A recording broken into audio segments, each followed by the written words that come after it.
할렐루야. 저는 오늘 주님께서 본문의 말씀 가운데 내 잔치를 맛보지 못하리라 하신 그 말씀을 한 구절을 이렇게 제목으로 정해서 함께 말씀을 나누고자 합니다. 코로나19 사태가 길어짐에 따라 감염 위험에 대한 우려와 함께 사회적 거리를 두기로 인한 일상생활의 제약, 그리고 갑작스러운 재난 상황이 닥치자 불안과 두려움 등 정신적인 충격을 겪고 외부 활동이 자제되면서 실내에 머무르는 시간이 길어지자 답답함을 느끼게 됩니다. 활동 제약 시간이 길어져 느끼는 무력증이 있고 감염병 관련 정보에 집착하다 보니까 민간요법 등 가짜 뉴스에 과도하게 빠지는 상황이 벌어지고 있습니다. 뿐만 아니라 주변 사람들에 대한 경계심 또한 자연스럽게 증가하게 되었습니다. 그러면서 나도 모르게 찾아온 곳이 있는데 그것이 바로 우울증이라고 하는 것입니다. 그래서 요즘에 코로나19보다도 코로나 블루, 그러니까 코로나 우울증이 더욱 심각하게 우리 사회에 퍼져가고 있다라고 말합니다. 세상의 세속적인 삶의 문제는요, 한마디로 먹고 사는 문제입니다. 먹고 사는 문제가 해결되지 않으면 민심이 흉흉해지고 범죄가 급증하게 됩니다. 그리고 삶이 피폐해지고 불행한 삶을 살게 됩니다. 그러기에 먹고 사는 문제를 해결하기 위해서 우리가 안간 힘을 쓰는 것 아니겠습니까? 코로나19로 인해서 더 걱정되는 것은 죽고 사는 문제가 아니라 먹고 사는 문제가 더 심각하다는 것입니다. 경제적인 문제가 더 심각하다는 거죠. 그러나 우리의 신앙을 한마디로 말하자면 우리의 신앙은 먹고 사는 문제가 아니라 죽고 사는 문제라 하는 것입니다. 이 땅에서 질병에 걸려 죽기도 하고 못 먹어서 죽기도 하고 때로는 너무 잘 먹어서 죽기도 하고 우울증에 걸려서 자살하기도 하고 전쟁으로 통해서 기근으로 통해서 여러 가지 문제로 인해서 우리가 죽게 됩니다. 근데 여기서 이 죽고 사는 문제의 이 죽음은 그러한 죽음이 아니라 일시적인 죽음이 아니라 영원한 죽음을 의미하는 것입니다. 죄로 인하여 영원히 죽을 수밖에 없는 인생. 먹고 사는 문제는 우리 코앞에 있다고 하면 죽고 사는 문제는 멀리 있는 것 같지만 그러나 죽고 사는 문제는 절박한 문제요. 이 땅에서 대안이 없고 대책이 없는 문제라고 하는 것입니다. 그런데 우리 사랑하는 성도들은 바로 이 죽고 사는 문제에 대해서 해결함을 받은 분들이 다 성도라고 믿습니다. 그래서 오늘 요한복음 5장 24절에는 이렇게 말씀하고 있습니다. 시작. 내가 진실로 진실로 너에게 이르노니 내 말을 듣고 또 나 보내신 이를 믿는 자는 영생을 얻었고 심판에 이르지 아니하나니 사망에서 생명으로 옮겼느니라. 아멘. 분명히 말씀 가운데서는 예수 그리스도를 믿는 자는 영생을 얻었고 심판에 이르지 않으니 사망에서 생명으로 옮겼다고 우리에게 말씀해주고 있습니다. 그런데 문제는 무엇이냐? 문제는 영생을 소유한 자답게 살아가지 못한다는 것입니다. 우리나라 말에 소문난 잔치에 먹을 것이 없다라는 말이 있습니다. 떠들썩하게 소문과 큰 기대에 비해서 실속이 없거나 소문과 실제가 일치하지 않는 경우를 비유적으로 이르는 말이라고 볼 수가 있습니다. 저는 이 말이 오늘 우리 그리스도인들에게도 그대로 적용이 되는 말이 아닌가 생각이 됩니다. 영생을 얻었는데 실제의 삶 가운데서는 속빈 강정과 같은 삶입니다. 영생을 얻었는데 실제의 삶에는 일치하지 않는 삶입니다. 그 실제의 삶에 일치하지 않았다는 것이 어떤 도덕적 기준과 사회에서 존경받지 못했다고 하는 말씀이 아닙니다. 여러분 생각해 보십시오. 학생이 열심히 공부하여서 좋은 대학교에 들어갔습니다. 여러분 좋은 대학교에 들어갔다고 해서 그 대학교에 들어가는 즉시 그 학생이 이 사회의 윤리적 도덕적 기준에 합격점을 받을 수 있는 사람처럼 변합니까? 아닙니다. 그런 것이 아닙니다. 모범생으로 바뀌는 것이 아닙니다. 그런데 중요한 것은 그에게 꿈이 생기게 됩니다. 그리고 그 삶에 기대감이 생기게 되고 자신감이 생기게 되고 세상 한번 살아볼 만하다고 하는 그 의욕이 충만하게 되는 것 아니겠습니까? 마찬가지입니다. 예수 그리스도를 구주로 받아들이고 그 믿음으로 받아들였다면 그 영생에 대한 기쁨을 맛보고 죽음의 문제와 죄의 문제가 해결된 것입니다. 그렇다고 해서 도덕적인 사람, 세상에서 존경받는 사람이 되는 것이 아닙니다. 성화의 길을 거쳐야 되고 신앙의 성장도 이루어져야 됩니다. 그러나 중요한 것은 소망이 생긴 거죠. 살아갈 힘이 생긴 거죠. 두려움이 사라진 것이죠. 살아갈 맛이 있는 거죠. 살아갈 맛이 있다는 거예요. 그래서 저는 오늘 사랑하는 예범의 성도들에게 오늘 영생을 받았는가? 그렇다면 오늘 천국에서의 잔치와 같이 삶의 맛을 느끼면서 살아가야 되지 않겠느냐. 코로나 블루로 인해서 우울하지 말고 세상에서 오늘 이 천국의 맛을 느끼면서 살아가고 있는가, 그것을 말씀드리기 위해서 이 본문의 말씀을 묵상하게 된 것입니다. 오늘 예수님은 잔치를 비워서 천국을 비유하여 우리에게 말씀하고 있습니다. 오늘 사랑하는 성도 여러분들도 이와 같은 천국의 맛을 느껴가며 살아갈 수 있기를 주님의 이름으로 소원합니다. 여기 오늘 본문의 말씀과 똑같은 평행 구절인 이 마태복음에서는 뭐라고 나와 있냐면, 천국은 마치, 예수님께서 이렇게, 천국은 마치 어느 임금이 자기 아들을 위하여 혼인잔치를 베푼 것과 같으니, 이렇게 돼 있어요. 혼인잔치를 베풀었다, 이렇게 돼 있어요. 근데 오늘 본문의 말씀은 16절에 이렇게 시작이 됩니다. 시작. 이르시되 어떤 사람이 큰 잔치를 베풀고 많은 사람을 청하였더니. 아멘. 한 임금이 자기 아들을 위해서 혼인잔치를 베푼 거나 어떤 사람이 큰 잔치를 베풀고 많은 사람들을 청하였거나 똑같은 잔치에 대해서는 그 모든 것이 의미가 똑같다고 하는 것입니다. 그래서 그 잔치는 어떤 잔치입니까? 그야말로 품위가 있고 흥이 있고 즐거움이 있고 축복된 자리라고 하는 것입니다. 천국의 잔치 자리와 같다는 것입니다. 근데 참 중요한 것은 이 비유의 끝이 중요합니다. 이 비유의 끝이 이렇게 된 것을 볼 수가 있습니다. 그 비유의 끝이 어떻게 됐을까요? 누가복음 오늘 본문의 말씀 24절의 말씀입니다. 시작. 내가 너희에게 말하노니 전에 청하였던 그 사람들은 하나도 내 잔치를 맛보지 못하리라 하였다 하시니라. 아멘. 이 마지막 끝에 보면 전에 청하였던 그 사람은 하나도 내 잔치 자리를 맛보지 못하리라, 이렇게 되어 있어요. 이 말씀을 읽어보면 두 가지 의문점이 든 것이 있어요. 첫 번째는 전에 청하였던 사람이 왜 이 잔치의 맛을 보지 못했을까? 청함을 받았는데 왜 맛을 보지 못했을까? 그 이유가 무엇인지 하는 것 하나와, 두 번째는 그 주님이 말하는 이 잔치의 맛이 그럼 무엇을 의미하는 것인가 하는 이 두 가지를 우리가 생각해 볼 필요가 있다는 것이죠. 여기서 말하는 그 잔치의 맛이라는 것이 여러분 음식 맛을 의미하는 걸까요? 아닙니다. 풍악을 통해서 노래하고 춤추는 맛일까요? 아닙니다.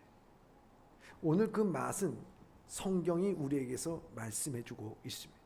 전 그래서 이런 맛을 느끼는 인생, 이런 맛을 느끼는 그리스도인, 이런 맛을 느끼는 성도들이 다 되시길 주님의 이름으로 축원하는 것입니다. 저는 이 말씀을 묵상하면서 코로나19로 인해서, 코로나 블루로 인해서 올해 우리 성도들, 우울해 있는 성도들에게 지금 천국을 맛보기를 원하는 것입니다. 전에 청했던 사람들이 잔치 맛을 못 본 이유는 무엇일까요? 주인이 잔치를 준비하고 종들을 청해서 청한 사람들이 모두 준비되었다고 이제 오시라고 전가를 보냈습니다. 지금은 그 우편이 발달돼서요, 우리 결혼식 초청장을 보면은 이제 다 보내지 않습니까? 몇 월 몇 년 몇 월 며칠 몇 시에 어디에서 우리 결혼식 합니다. 오셔서 축하해 주세요. 약도까지 버스 노선과 전철까지 뭐 다 상세하게 아마 이제 적어놨습니다. 그래서 이제 그걸 보고 찾아가기도 합니다. 그런데요, 그 유대인의 풍습을 이렇게 보면은 옛날이 더 참 좋았어요. 지금은 뭐 촉청장도 안 보내고 카톡으로나 SNS로 그냥 보낼 때도 있잖아요. 근데 옛날에는 사람을 그 혼인 잔치에 부를 때는 두 번 불렀어요. 첫 번째는 그 알리는 것, 몇 월 며칠에 이게 혼인 잔치가 있습니다. 혼인 잔치는 다 밤에 했기 때문에 뭐 그런 것에 대해서 몇 시라고 하는 것이 정확하게 알려지지 않았어요. 그냥 우리가 그날 합니다 이렇게 됩니다. 그러면 당일 날에 가서는 이제 정확하게 그 모든 것이 다 준비가 됐으면 종들을 보내게 됩니다.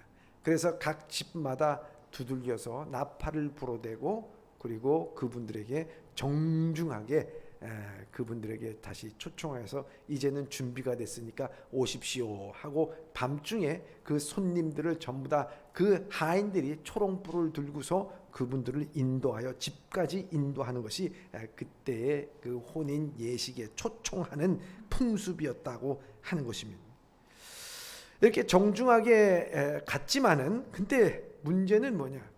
그들이 오늘 본문에서 그들의 잔치 맛을 못 본 이유가 나오게 됩니다. 그는 거절을 했다는 거죠. 오늘 본문의 말씀 18절에서 20절의 말씀입니다. 시작. 다 일치하게 사양하여 한 사람은 이르되 나는 밭을 샀음에 아무래도 나가 보아야 하겠으니 청컨대 나를 양해하도록 하라 하고 또 한 사람은 이르되 나는 소 5겨리를 샀음에 시험하러 가니 청컨대 나를 양해하도록 하라 하고 또 한 사람은 이르되 나는 장가 들었으니 그러므로 가지 못하겠노라 하는지라. 아멘. 자, 여기 보면은 각각의 이유를 듭니다. 한 사람은 내가 밭을 샀으니 가봐야 되고, 한 사람은 소 5겨리를 샀으니 나가봐야 된다고 그러고, 한 사람은 내가 장가 들었으니 가지 못하겠네. 이유가 각각 다 틀려요. 그런데 이 세 사람이 다 그 이유를 들어서 말하는 그 모든 거절에 대해서 공통점이 2가지가 있습니다. 그 공통점은 다른 것이 아니라 돈입니다. 돈, 물질입니다. 자, 그 사람 밭을 샀습니다. 돈 거래가 이루어지고 그는 재산이 증식이 됐습니다. 그리고 소 5겨리를 샀습니다. 돈 내고 소 5겨리를 사서 그 재산이 늘어났습니다. 그리고 장가 들었습니다. 장가 들을 때는 그때 옛날의 당시에는 지창금을 받게끔 돼 있어요. 그 지창금을 두둑하게 챙겼습니다. 돈이 있습니다. 어떻게 보면 이 세 사람의 모든 그 내용의 핑계는 되지만 그 핑계 중심에는 돈이 있다는 게 물질이 있습니다. 내가 이 물질 때문에 못 갑니다 하는 그 내용하고 똑같은 내용이라 하는 것입니다.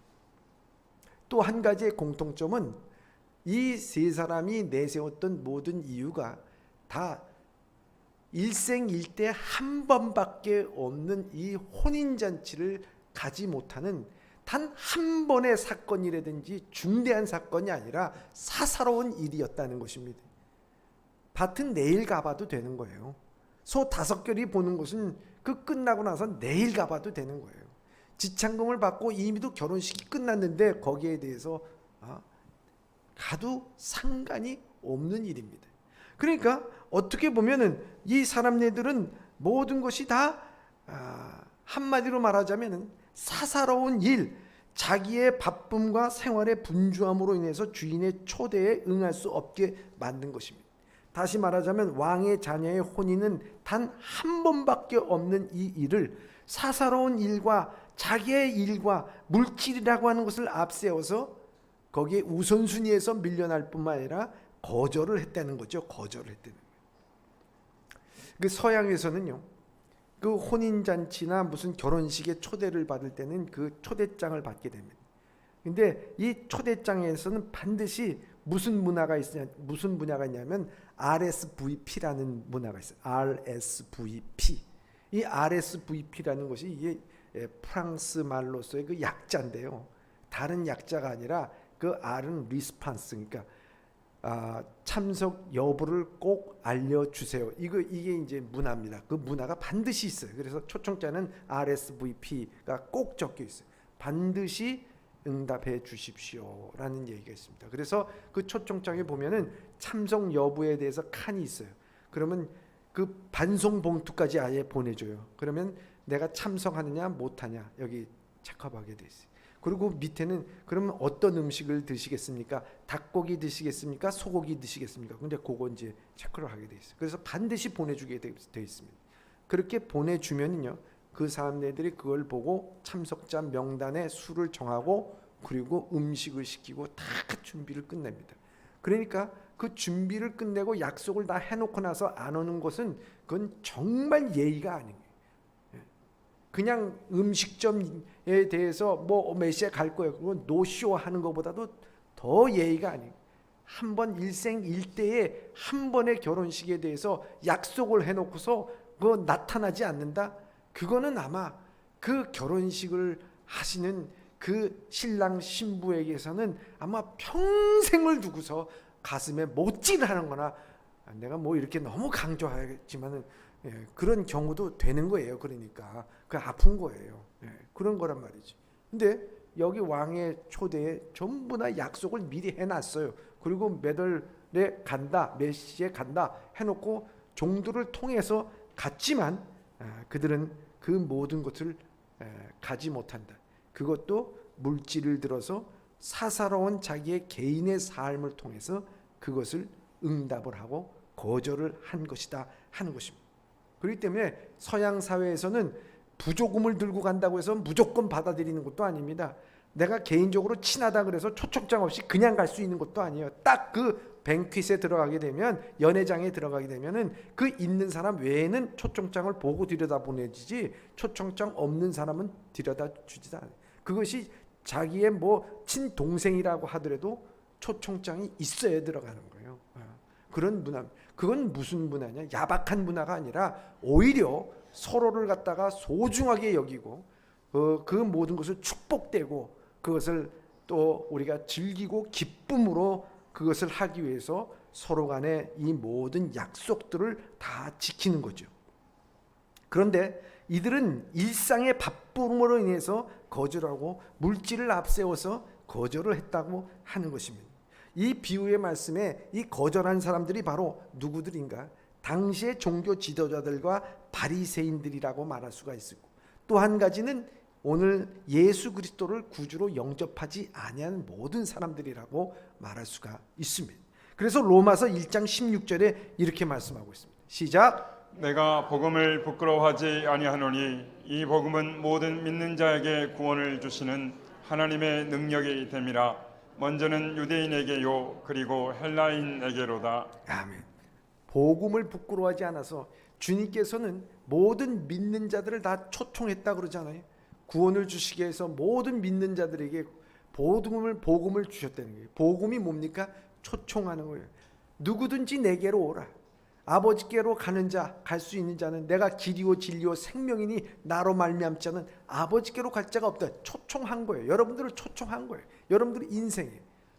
그랬을 때 그들이 먼저 유대인이라 그랬어요.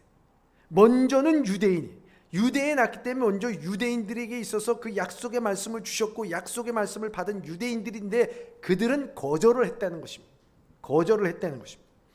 또 한 가지는 요한복음 1장 10절과 11절의 말씀입니다. 시작. 그가 세상에 계셨으며 세상은 그로 말미암아 지은 바 되었으되 세상이 그를 알지 못하였고 자기 땅에 오매 자기 백성이 영접하지 아니하였으나.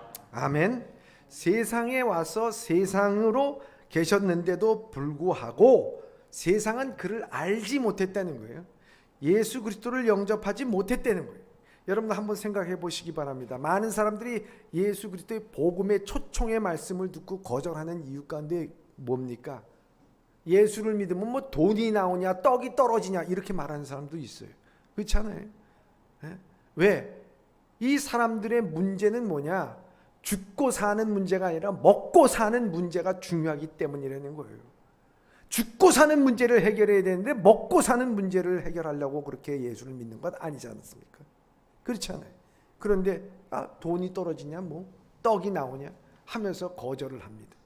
나는 밥 먹고 살기에도 힘든 사람이야. 그러면서 물질, 내가 돈 버는 일, 그게 중요한 것이죠. 또 한 가지는 뭐냐? 지금 바빠. 내가 하는 일이 너무 많기 때문에 바빠. 바쁘니까 나중에 시간 되면 갈게. 자기 일생의 사사로운 일을 들어서 나는 밭에 가야 되니까 나 소를 봐야 된다니까 소는 누가 길러? 뭐 이러면서 가는 거예요. 뭐 가는 거죠. 사사로운 일을 앞세워서 그 일을 감당하는 것입니다. 뿐만 아니라 자기가 물질에 대해서 얘기하는 것입니다. 또 자기의 종교적인 권위와 지도와 이 모든 것들에 대해서 그것을 앞세워서 가지 못하는 것이 2000년 전에 예수님께서 비유로 말씀하시는 거나 지금이나 똑같은 상황이 있다 하는 것입니다.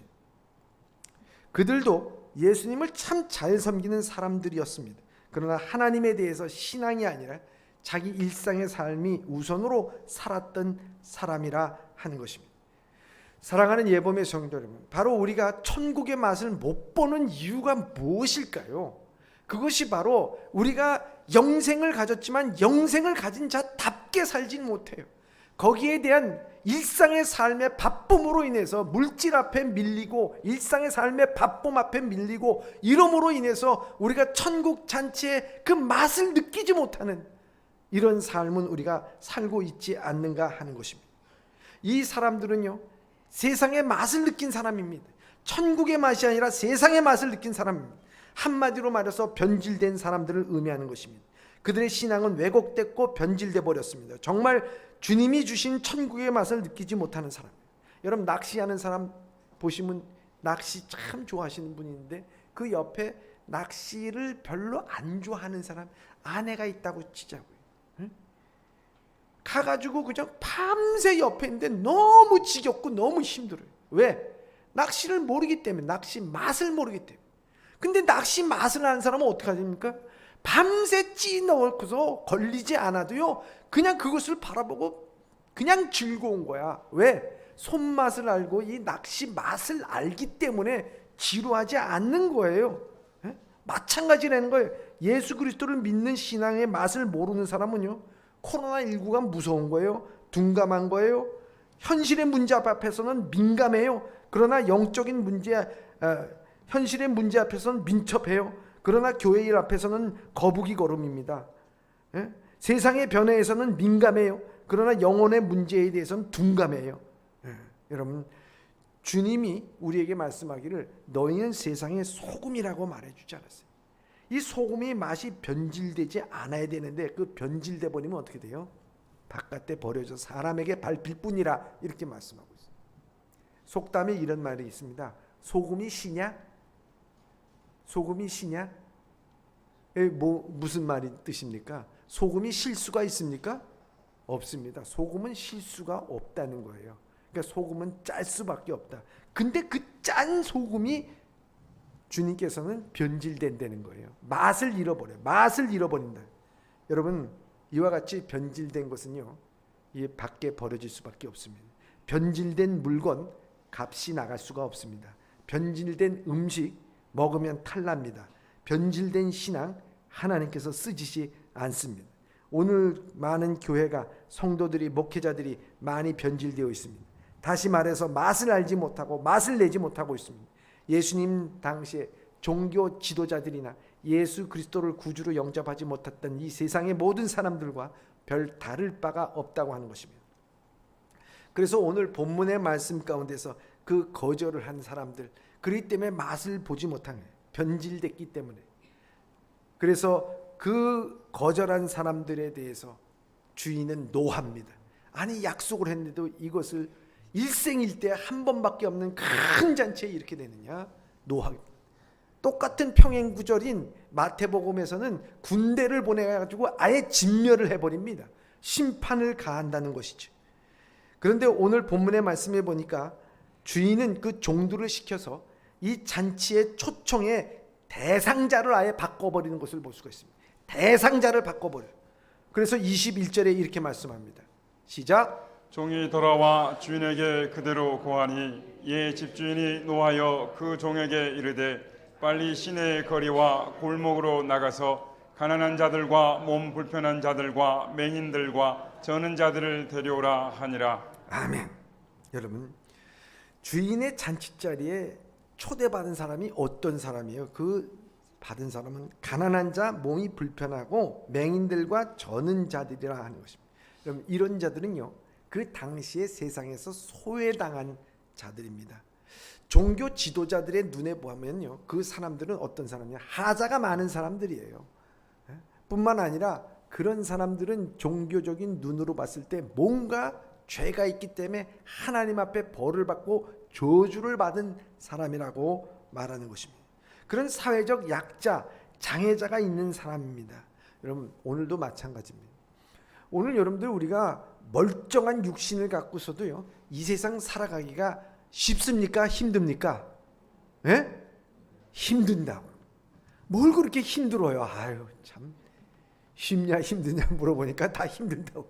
그래, 힘들어요. 여러분, 사지가 멀쩡해도 힘들어요. 요즘에는 장애인에 대한 시설도 참 좋게 잘 돼 있어요. 장애인 우선 주차장이 돼 있고요, 장애인이 먼저 가게끔 돼 있어요. 그렇게 해야죠.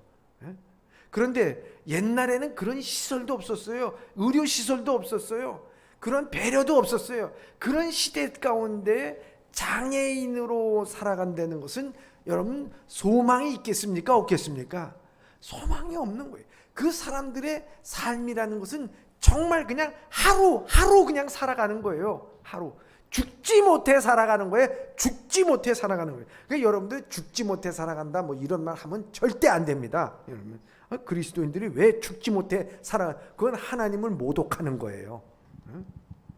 죽지 못해 살아가야지. 근데 이 하루하루 연장하는 거예요. 그런데 어느 날 임금의 신하들이 말이죠, 마차를 몰고 그 거지 앞에 옵니다. 안진뱅이 자 앞에 옵니다. 눈먼 자 앞에 옵니다. 몸이 불편한 사람들의 앞에 옵니다. 그래서 그 사람들의 임금이 여러분들을 초대했습니다.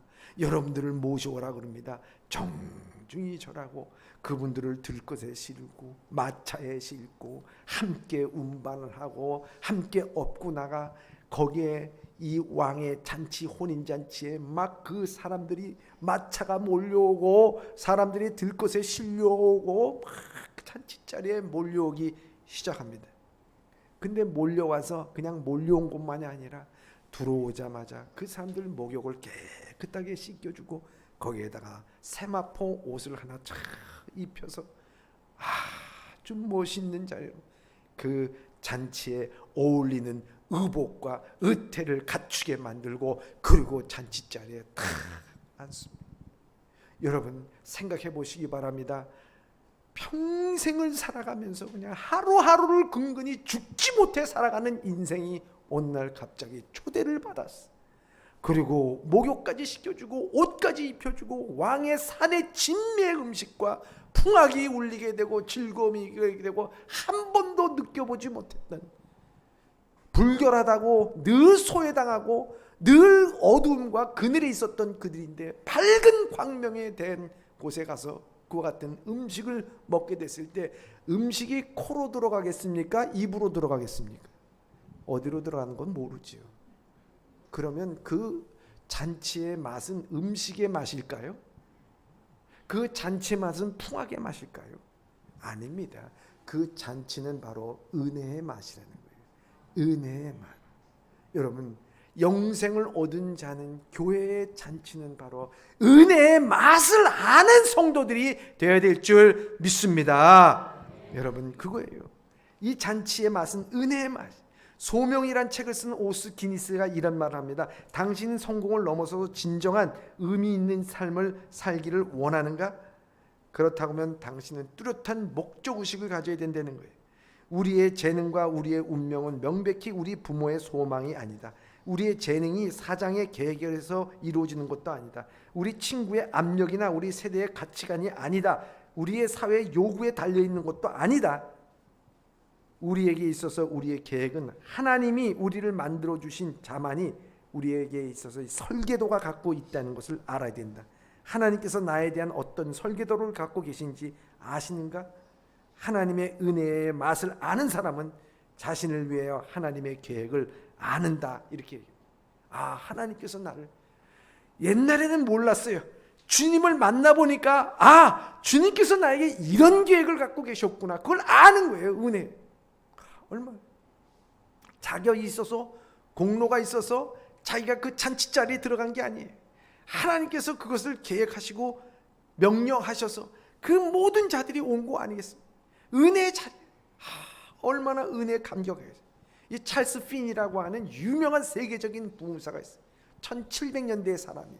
근데 이 사람이 가정이 가난했어요. 부유했어요. 그 믿음의 가정도 아니에요. 그래서 그 부모는 항상 투닥거리기도 하고 기도 소리도 없었고 신앙이 연약했는데요. 근데 부모가 항상 얘기하기를, 야, 너 저기 법대 가라. 법대 가라. 법원이 돼야지 거기 가서 돈을 벌고 상류사에 들어갈 수 있다. 열심히 공부해서 젊은 날에 이 법대에 들어가서 변호사 자격을 얻었어요. 그 변호사 자격을 얻고 법전을 자꾸 읽다 보니까 이 법전의 그 밑바탕 되는 것이 뭐냐면 모세오경이 있거든요. 모세의 율법이. 그 모세의 율법을 읽다가 신약 성경까지 쫙 읽어 나가는데 그 말씀을 늘 읽는 가운데 자기 마음에 확확 와닿는 것이 뭐냐면 넌 죄인이야. 이게 오더라는 거예요. 야, 내가 죄인이구나. 내가 죄인. 거기서 깊이 회개를 하게 됩니다. 성령이 그 마음을 확 바꿔놓습니다. 그런데 그 말씀을 잘 읽고 나서 죄인이구나 하는데 자기 직업을 보니까요, 죄인들을 갖다가 법을 교묘하게 이용해서 그 법망을 빠져나가게 만드는 게 내 직업이에요. 야, 이거 안 되겠다. 회개를 하고 그것을 내려놓습니다. 먹고 사는 문제를 내려놓고 죽고 사는 문제를 갖다가 얻게 됩니다. 그 다음에 그는 회개하고 하나님 앞에 오게 됩니다. 그리고 그는 한평생, 남은 여생, 길지 않은 여생을 주님의 복음의 말씀을 전파하기 시작합니다. 그래서 그가 죽을 때까지요, 주님께로 인도한 사람이 50만 명이, 그 1700년대 50만 명이면요, 지금 몇 천만 명을 갖다가 의미하는 거예요. 여러분, SNS, TV, 뭘 방송을 통해서 나가면요, 여러분, 이런 위대한 일을 할 수 있었던 것이 무엇이냐? 자기가 죄인이라고 하는 것을 절실히 느낀 겁니다. 그리고 하나님의 은혜를 맛본 겁니다. 천국의 잔치가 바로 이런 것이군. 내가 공로가 없고 자격이 없고 모든 것이 없는 사람임에도 불구하고 주님의 자녀로 삼아주시고 나를 의롭다 하시고 세마포를 입어주신 주님의 은혜에 감격한 거예요, 여러분. 교회는 바로 이런 세상의 맛이 아니라, 변질된 맛이 아니라 은혜의 맛을 느끼면서 살아가는 여러분들 되시길 주님의 이름으로 축원합니다. 여러분, 은혜의 맛을 알면 세상이 시시해져요. 은혜의 맛을 알면 자신의 상처가 벗어납니다. 은혜의 맛을 알면 남의 상처가 보이고요. 은혜의 맛을 알면 열등감에서 벗어나고요. 은혜의 맛을 알면 자유로워집니다. 은혜의 맛을 알면 감사합니다. 은혜의 맛을 알면요, 인생의 맛을 알아요. 인생의 맛을 알아요. 혹시 우리 사랑하는 성도들 가운데 나는 인생의 맛을 모른다 하시는 분 계십니까? 회개하십시오. 기도하고 하나님 앞에 다시 한번 은혜를 간구해야 하는 것입니다. 은혜를 기억하면 겸손한 사람이 되지만 은혜를 잊어버리면 교만한 사람이 됩니다. 은혜를 붙잡으면 풍성한 삶을 살지만 은혜를 놓치면 빈곤한 삶을 살게 됩니다. 살아있는 은혜는 감사로 나타나지만 죽은 은혜는 불평으로 나타납니다. 예전에 받은 은혜 그거 갖고 그냥 살아간 사람은요, 항상 불평해요. 예전엔 이랬는데. 은혜를 계속 갚으려고만 하면은 존경받는 사람이 됩니다. 하나님, 많은 입이 있어도 내가 갚을 길이 없습니다. 이거 내가 어떻게 갚아야 됩니까? 주여 감사합니다 하면서 자꾸 그 은혜를 갚으려고 그러면요, 존경받는 사람이 돼요. 근데 은혜를 계속 입으려고만 해요.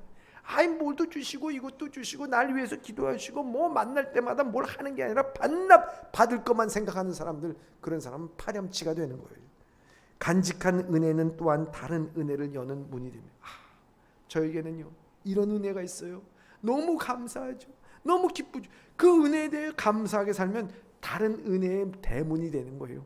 근데 버려진 은혜는요, 예전에 그렇게 은혜를 받았는데도 생각하지 않아. 버려진 은혜야. 그렇게 됐을 때는 다른 은혜가 오는 것도 막는 거예요, 여러분. 주님은 우리에게 잔치를 통해 은혜를 주십니다. 이 땅에 오셔서 공생활을 시작하기 전에 은혜의 해를 선포하신 누가복음 4장 18절 19절의 말씀입니다. 시작. 주의 성령이 내게 임하셨으니 이는 가난한 자에게 복음을 전하게 하시려고 내게 기름을 부으시고 나를 보내사 포로된 자에게 자유를 눈먼 자에게 다시 보게 함을 전파하며 눌린 자를 자유롭게 하고 주의 은혜의 해를 전파하게 하려 하심이라 하였더라. 아멘. 주의 은혜의 해가 뭡니까? 가난한 자들에게, 포로된 자에게 자유를, 눈먼 자에게 다시 보게 함을, 눌린 자에게 자유롭게 하는, 병든 자, 각색병들 다 대로 은혜의 맛.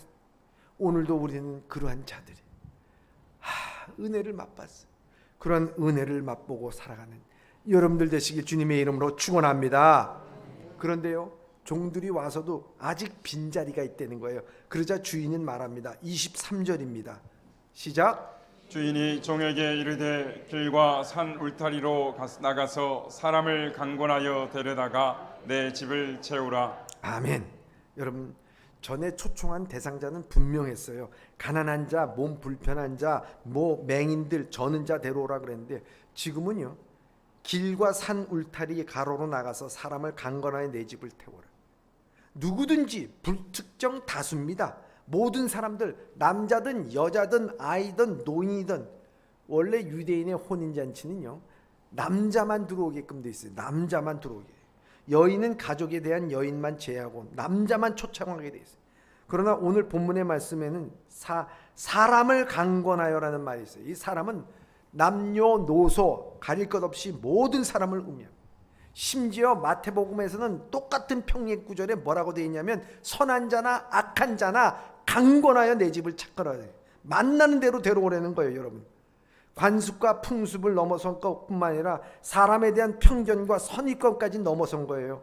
그리고 그 사람에 대한 과거와 현재를 넘어서서 그 사람의 신분이 어떠하든지 간에 그 다 넘어선 것입니다.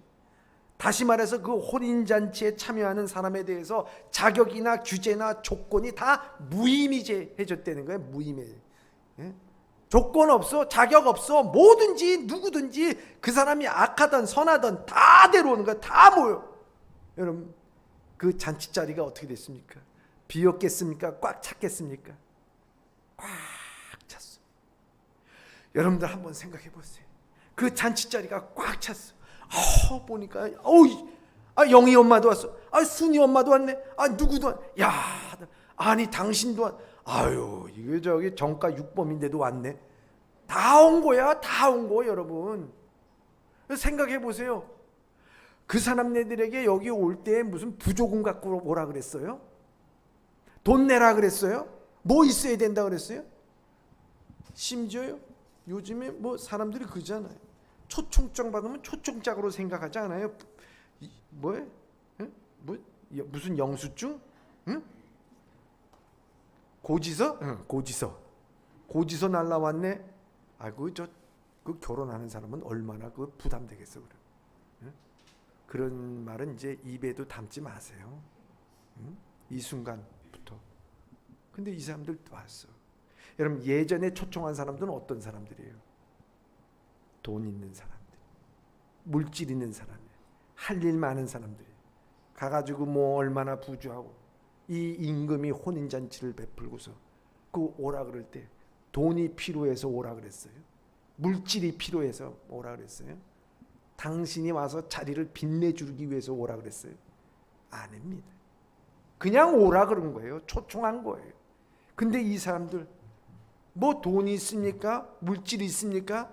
빛낼 만한 무슨 자기 자격이 있습니까? 무슨 위치가 있습니까? 고관 대작입니까? 아니에요.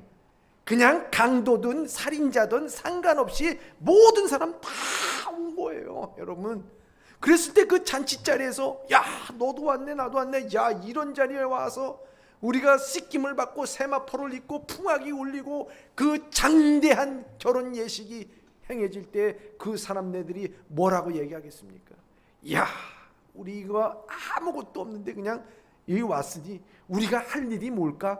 우리는 그저 여기서 감사하고 즐기고 그리고 마음껏 축복하고 가자. 마음껏 축복하고 가자 하면서 뭐 즐기고 기뻐하고 감사합니다. 음식이 나올 때마다 그냥 감사합니다 하고 축복의 얘기를 하고 덕담을 얘기하고 정말 이 결혼식 최고의 결혼식입니다. 복 받으시길 바랍니다. 복 받으시기 바랍니다. 그럴 거 아니겠냐 여러분 생각해. 이 잔치의 맛은 그렇기 때문에 무슨 맛이냐? 축복의 맛이라는 거예요. 축복의 맛이라는 거예요. 여러분 이게 얼마나 중요한 거예요. 여러분 교회 다니면서도 축복의 맛을 몰라. 축복의 맛을 모르는 사람 얼마나 안타까운지 모른다는 거예요.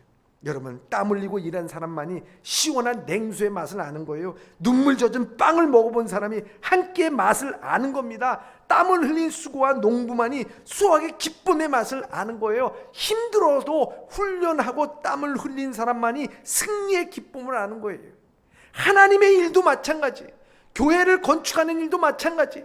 자기가 뭐가 있어서 하는 것이 아니야. 그냥 기도하고 땀 흘리고 수고하고 적은 것이라도 내고 이거 이루어져야 된다고 얘기하고 그런 땀 흘린 사람에 의해서 그 기쁨과 축복을 누리게 될 줄 믿습니다. 여러분 그런 거예요. 왜 그걸 몰라? 그 축복의 맛을 모르냐고. 네? 주님께서 오늘 그 축복의 맛을 우리에게 가르쳐 주려고 하는 거예요. 하나님은 축복을 사모하는 자만이 하나님의 축복을 맛을 아는 것입니다. 산과 들과 악한 자나 선한 자나 모두 다 오라고는. 여러분 예수님께서 초청할 때 어떻게 했습니까? 십자가에 달렸을 때도요. 한편 강도는 뭐라고 했냐면 우리는 우리의 죄값을 받지만 저분이 무슨 죄가 있느냐. 주여 당신의 나라가 임할 때 나를 기억하여 주시옵소서. 그 은혜를 사모하고 축복을 사모하니까 그 즉시로 내가 오늘 나와 함께 낙원에 있으리라. 얼마나 축복입니까? 소름 끼칠 정도로 축복이에요. 이 축복을 왜 이 땅에서 누리지 못하며 살아가냐고. 손만 뻗으면 그 축복이 있는데 내가 그것을 사모해야 돼요. 주님께서는 우리에게 축복을 이미도 얘기했어요. 상상수군을 통해서 심령이 가난한 자는 복이 있나니 천국이 저희 것이라. 여러분 우리의 심령이 가난한 게 뭡니까? 영혼을 사모합니다. 말씀을 사모합니다. 예배의 자리를 사모합니다. 주님의 나라를 사모합니다. 주의 일이라면 발벗고 나서는 것을 사모합니다. 여러분 그때 그 갈급한 심령에 하나님의 은혜를 주시는 거예요. 28살에 이 단두대에 올라간 한 청년이 있었어요. 5분 너에게 앞으로 5분을 준다. 그러자 이 청년이 생각합니다. 이분은 옆에 사형수들과 인사 나누고 교도관들의 인사 나누고 이분은 지난 세월 가운데 내가 살아왔던 것을 생각해보고 1분은 광활한 대지를 보고 죽겠다고 생각합니다. 2분 옆에 사람과 인사를 나누고 이제 갑니다라고 할 때 자기 지난 28년 동안의 삶에 대해서 내가 이 시간을 너무 아끼지 못하고 살았구나. 야, 내게 다시 한번 생애가 주어진다면 이제는 정말 이 시간들을 아끼면서 살아가면서 글을 쓰면서 살아가야 될 텐데 하면서 생각하다 보니까 2분이 후딱 지나고 3분밖에 안 남아. 이제 3분 이후에는 그는 단두대의 이슬로 사라지는 그 가운데 있는데 저쪽에서 말바꿀 소리가 막 투닥투닥 사형을 멈추시오 하면서 황제의 특사 명령이 내요. 이게 역사 가운데 있어요. 그래서 러시아 황제의 그 사면령이 내려서 이 사람이 살았어요. 사는 삶 이 사람이 살아서요. 글을 쓰기 시작했어요. 참회의 글을 쓰기 시작했어요. 그래서 죄와 벌이라고 하는 이 책을 썼어요. 성경에 근거하여서 죄와 벌. 그리고 이 신앙의 형제들에 대해서 쓴 까르마조프의 형제들이라는 책을 썼어요. 그 사람이 러시아의 대문호인 도스토옙스키라고 하는 사람이에요. 그 사람은요 나중 인생을 살아갈 때 하나의 그 마음의 모토가 있어요. 우리가 예수님만 바라보자, 고생해서 예수님만 바라보자, 이거 낸 것처럼 그 사람 마음에도 인생은 5분의 연장이다. 인생은 5분의 연장이다. 그건 무엇을 의미하냐? 5분 후면은 내가 죽을 것을 생각할 때 정말 이 5분이라는 것이 얼마나 소중한 것인가를 생각하며 살아갈 때 그것이 5분이 10분이 되고 10분이 하루가 되고 하루가 한 달이 되고 나머지 1년 2년이 되면서 그 소중한 인생을 하나님의 은혜로 살고 축복의 시간으로 살아가야겠다고 하는 것을 그는 고백을 한 것을 볼 수가 있습니다. 사랑하는 예범의 성도 여러분, 우리의 인생은 5분이 아니라 우리가 소중한 1분의 연장, 아니 몇 초의 연장이 그냥 분 이것 모든 것들이 하나님의 은혜로 생각하고 축복의 시간으로 생각하며 우리가 천국의 맛을 느껴가면서 살아갈 때 우리 인생 전체가 하나님의 축복이요 하나님의 은혜의 인생으로 살아갈 수 있는 우리 예범의 성도들이 다 되시길 주님의 이름으로 축원합니다. 이로 인해서 코로나 블루라든지 코로나19에 대한 염려와 걱정이 다 사라지고 담대한 마음으로 승리할 수 있는 예범의 성도들이 되시길 주님의 이름으로 축원합니다. 기도하겠습니다. 사랑의 하나님 아버지, 감사합니다. 오늘 우리는 영생을 소유한 자로 천국의 소망을 갖고 살아가는데 하나님